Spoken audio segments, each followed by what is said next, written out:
Okay, a 38-year-old woman named Aloha Thunderhawk Martinez considers Alex Plume a mentor. She grew up on the reservation and recalls the 1970s and 1980s as crazy times. Unseen people walked at night heavily armed. Houses in the more remote town were frequently shot at after dark. There were scores of killings. It felt like a war. In February 1973, 200 members of the American Indian Movement, AIM, a pro-native group that included Martinez's young parents, occupied the site of the Wounded Knee Massacre to protest broken treaties and corrupt tribal governance. In response, the tribal government formed its own private militia, the Guardians of the Oglala Nations. They called themselves Goons, for short, and along with dozens of National Guard troops and FBI agents who faced down the activists. By the time the siege was over, 71 days later, 130,000 rounds had been fired, and authorities had made more than 1,200 arrests. The 1973 siege did not achieve its goals. Broken treaties between the U.S. and the Oglala Sioux Nation remained broken, and the tribal government remained broken.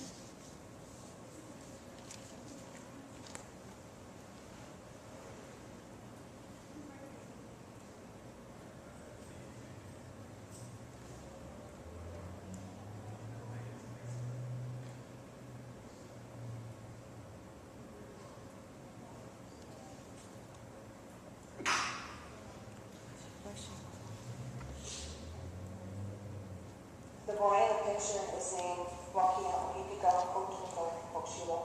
He's 9 years old. He comes from the Oglala Lakota Sioux Nation.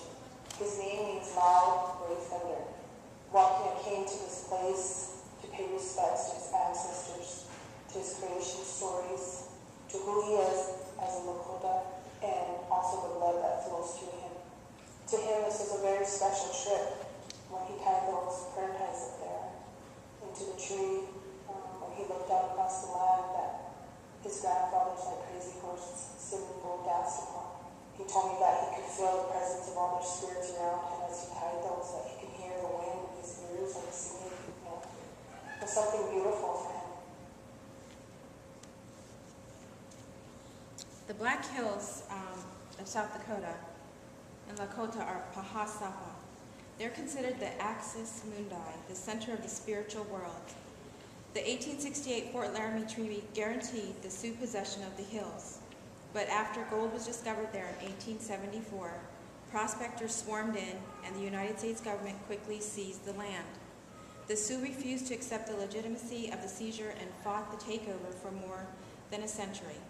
On June 30th, 1980, in the United States versus Sioux Nation of Indians, the U.S. Supreme Court upheld an award of $17.5 million for the value of the land in 1877, along with 103 years' worth of interest, together totaling $106 million.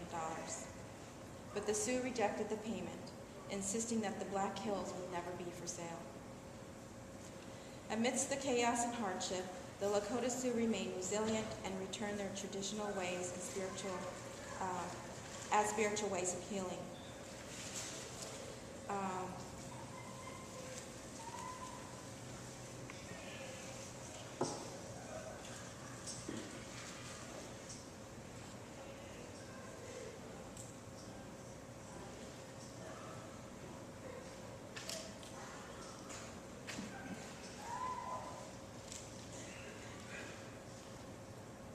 There's one last video that I'd like to play for you, and it's spoken in Lakota, just so you can hear the language, and there is an English translation.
My son's Lakota name is Wakang Lee, and what that means is bringing back the sacred thunder.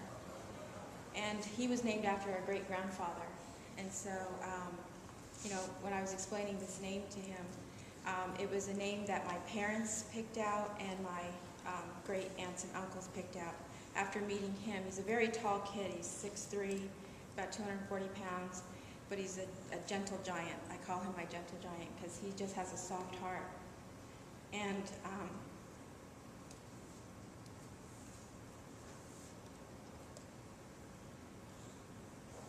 2 years ago,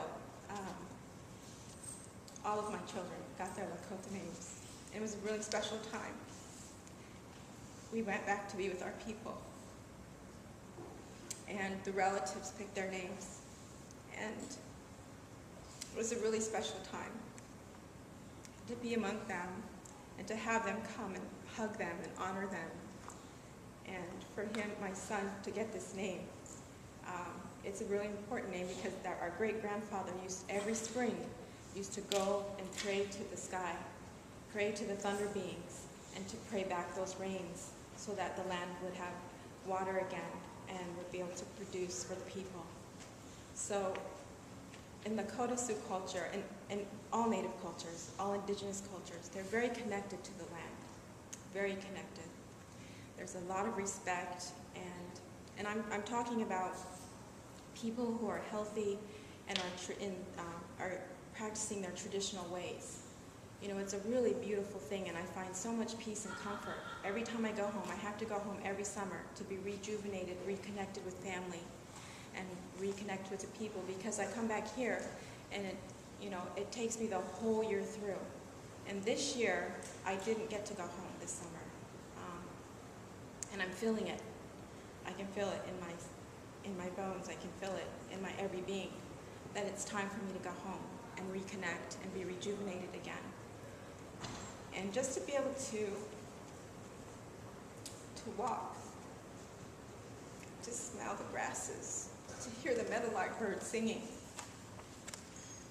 to hear the water flow, and the river behind my parents' house, just to feel the grass on my feet, and the wind as it goes over my skin. It's an amazing feeling. And the people are so generous. They don't have a lot of material possessions, but they sure love life, and they love culture, and they love family. Family is the biggest thing. It's the most important thing. And everybody looks out for everybody. So with that, Alex Whiteplume, who was one of the main interviewees for this article, the very last thing that he said to the author was, "Write this: when the lights go out for good, my people will still be here. We have our ancient ways, and we will remain." That was very, very powerful to me. So now I'd like to shift gears a little bit, because it gets a little hard for me to talk about this because it's so close to my heart. I'd like to change gears and focus on forward-thinking actions, and just share with you a few of the initiatives that I have been